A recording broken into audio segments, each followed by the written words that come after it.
Hey, Pat Rigsby here, and in today's episode, I want to talk with you about what I believe is the number one trait for business success. Now, there are any number of traits that go into being successful as a business owner, but if I had to choose one, the one we're going to talk about in today's episode is the one that I would pick. So let's get to it. Welcome to the Fitness Business School with Pat Rigsby, the podcast for fitness entrepreneurs who want to make more income, have greater impact, and enjoy more freedom in their ideal business. If you'd like an accelerated route to these goals, email me at pat@patrigsby.com and put BGA in the subject line, and I'll get you all the details about our Business Growth Accelerator program.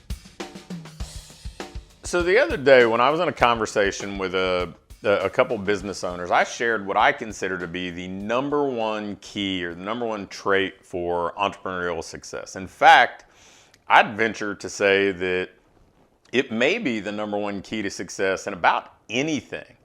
Now, it's not being really skillful at your craft. It's not having more intelligence or some sort of innate talent.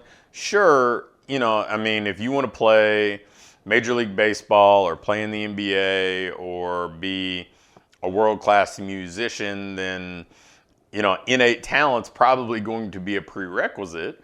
But the reality is I still think this trait kind of takes precedence over everything else. And it's not experience.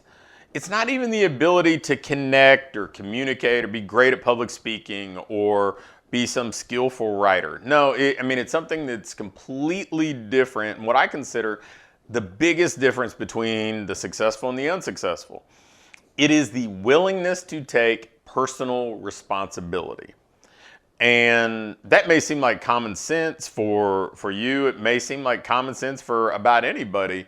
But as a business owner, what we have to accept, and as much as it does seem like common sense, it's not common practice. Everything leads back to us. If we aren't getting enough new leads, it's our responsibility. It's our responsibility to go market. It's our responsibility to generate those leads. It's our responsibility to make our message more clear. It's our responsibility to connect with more people who we could potentially do business with.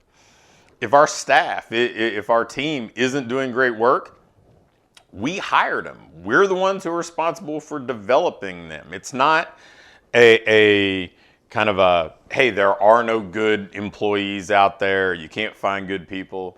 No, ultimately, it's our job to pick the right people, and it's our job to make sure that they can fulfill their role in a way that moves our business forward.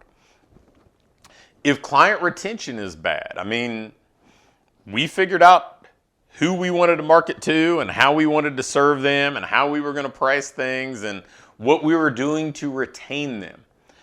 Now, let's face it, it's naive to think that 100% of what happens is completely within our control. It's not. We've all seen the circumstances we dealt with. We've seen people over the last year be faced with various iterations of lockdowns and consumer uncertainty and any number of other things. But, we've also seen some people have, of all things, have their best year ever in 2020. We've seen people navigate the choppy waters really well, and we've seen others just get swallowed up by it because we're the first domino, right? Like, we're the people who decide whether we're going to be proactive or reactive. We're the people who decide whether we're going to play offense or defense.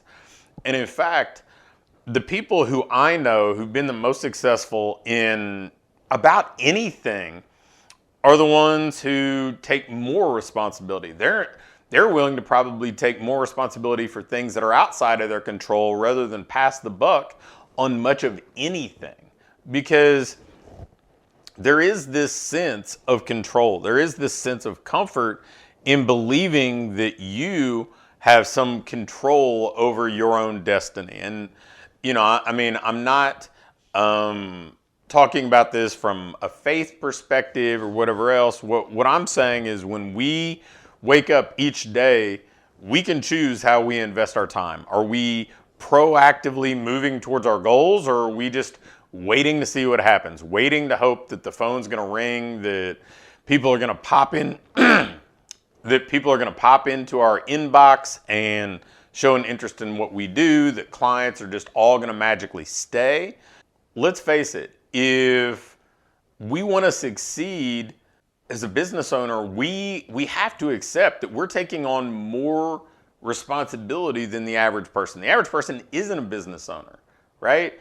And they're in some ways saying, look, I want to hand the responsibility of keeping this operation afloat to people up the management chain, right? And we say, no, we want to be business owners because we want more responsibility in exchange for the potential to achieve greater things, to have more impact, to earn more money, to have more control over what we do, how we do it, who we do it with. You know, my first leg of my professional life was working at a state university, which is kind of the epitome of bureaucracy, right? Not only is it a decent sized organization, but it's also state funded. So lots of layers of bureaucracy. The budget is handed down from the state regardless of, or funding is handed down from the state regardless of how well the school may or may not have done based on variables beyond their control. And then you've got all sorts of boards and committees making decisions on things that are going to have a profound effect on you. And for me, that wasn't very appealing, right? I know that the year my college baseball program finished 5th at the World Series, which was the best finish ever for a program in our conference, the best finish ever for a program that played at our level in our state, my budget actually didn't go up at all the following year. It went down, and the soccer program at the time hadn't won a conference game in years, and they had the exact same budget we had. We had a much bigger roster than they had. We had much more success than they had. So bigger roster meaning more kids are coming to the school and paying tuition, right?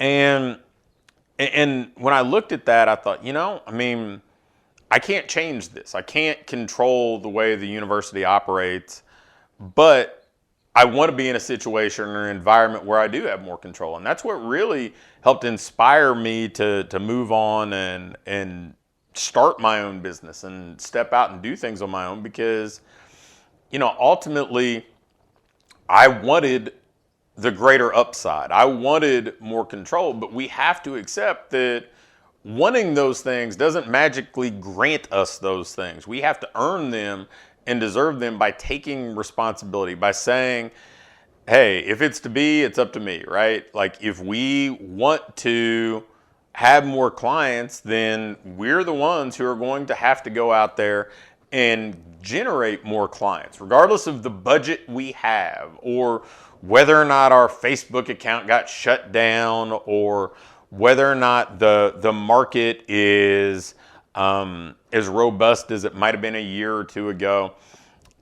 If we want the outcome, then we have to generate it. We have to go find people who are willing to buy. We have to sell them what they're willing to buy.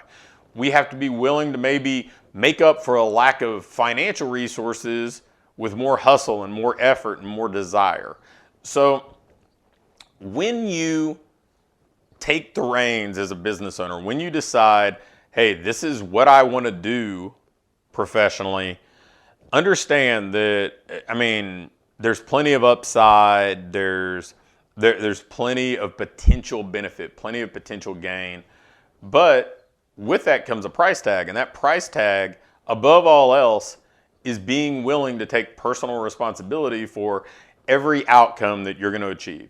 If you embrace that, if you really wrap your arms around that and say, okay, this is what I'm going to be about, and I'm excited about it each and every day because I have more control over my professional destiny than the average person does, and you wake up with a smile because of that, then you're on the right path. But if that's something that you are constantly looking to avoid, if you're looking to blame circumstances, if you're looking to blame somebody else, my suggestion for you is to go get a job. Go work for somebody else and let them take the responsibility, but don't be mad when that person who's leading that business is making many multiples of what you're making and making decisions that you don't love. So, just to kind of tie it all back together, if you want something, you're probably fully capable of achieving it, but you're going to have to take personal responsibility from closing that gap from where you are to where that place is. Thanks for listening to this episode of the Fitness Business School. And before you go, I have a quick announcement. When I first connect with a fitness business owner, they almost always ask me, how can I get more leads or how can I get more clients? Well, I have an exclusive offer for you, and it's going to help you do just that. As a listener of this show, you can test drive Fitness Lead Academy for 6 full weeks for just $1. Fitness Lead Academy is a one-of-a-kind program where you get done-for-you marketing tools and coaching to attract more qualified prospects and to convert them into paying clients. Imagine having 3 marketing emails written for you each and every week, 4 easy-to-deploy promotions provided to you that are proven to convert and they're ready to use, and proven ads and social media posts given to you each and every month as well. Plus, you have access to 3 weekly live video coaching sessions to help you with everything from dialing in your brand to navigating things like building funnels and getting ads approved. You get all of this and more when you join Fitness Lead Academy. And to prove that FLA can serve you as your virtual marketing department and not only save you plenty of time, but also consistently bring you more leads and clients, you can get access to the entire coaching program for 6 full weeks, again, for just $1. If it delivers for you in the way that I expect it will, you can continue on for just $199 a month. So basically, just 1 additional client each month and you're ROI positive. And I'm sure that if you apply what we give you, you're gonna get more than just 1 additional client each month, and you're gonna likely save at least 10 hours a month of work too. To take advantage of this special offer, just go to testdrivefla.com. Try it out for 6 full weeks. If it's not what you're looking for, you can cancel at any time. Just go to testdrivefla.com to get started.